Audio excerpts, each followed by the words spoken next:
Hello, everyone. Welcome to another guest internet video.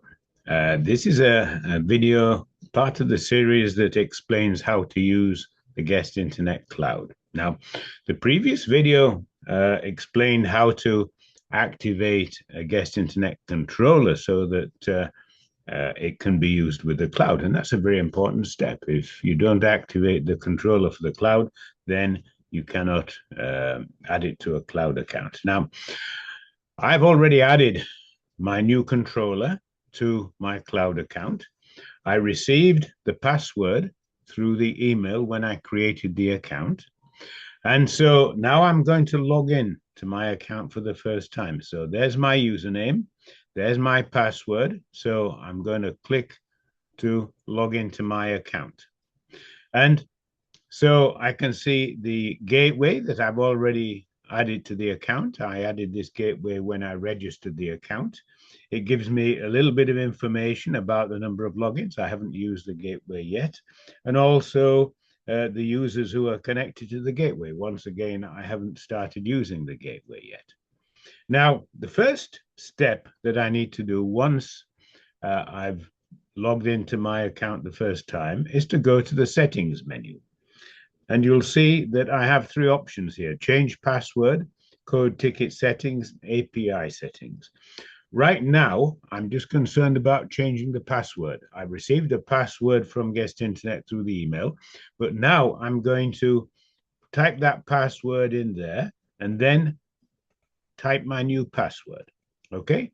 Make a note of the password. Don't forget it, because to recover the password requires a little bit of work. So change the password so that you have a unique password that you also have the password noted so that you're able to log in anytime.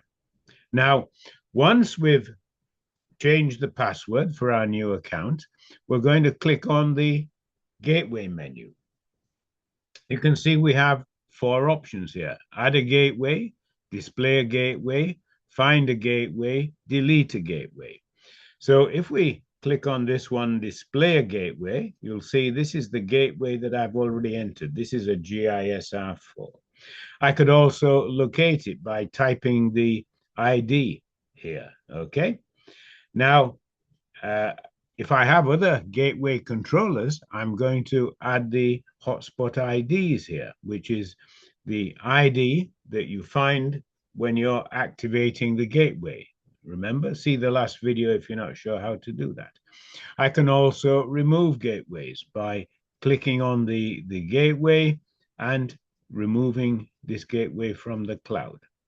So those are the initial steps. The next video, we're going to see how to start configuring and using the gateway.